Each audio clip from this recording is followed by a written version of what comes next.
Rahul മാങ്കൂട്ടത്തിലിനെ police arrest ചെയ്തു.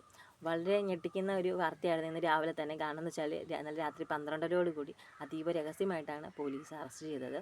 അതും മൂന്നാമത്തെ ഒരു പരാതിയിലാണ്.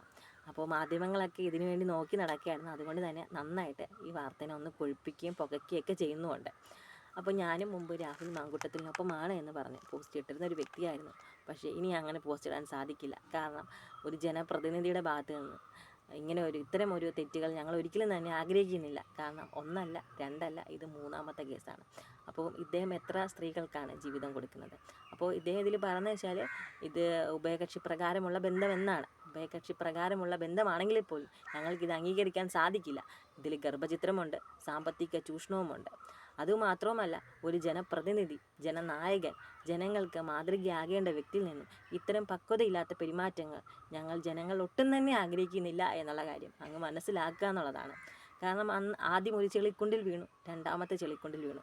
അപ്പോഴെല്ലാം ജനങ്ങൾ വിചാരിച്ചതെന്ന് വെച്ചാൽ തെറ്റുകൾ മനസ്സിലാക്കി തിരിച്ചു വരും.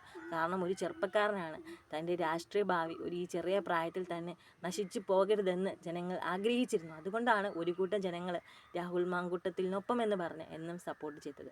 പക്ഷേ അന്ന് സപ്പോർട്ട് ചെയ്തതിൽ ഇന്ന് ഞാൻ വളരെയധികം വേദനിക്കുന്നു. ഒരു ജനപ്രതിനിധിയാണ്, പക്ഷേ അദ്ദേഹം വീണ്ടും വീണ്ടും ഇങ്ങനെയുള്ള തെറ്റുകൾ ചെയ്യുമ്പോൾ നിരന്തരം വേദനയുമുണ്ട്.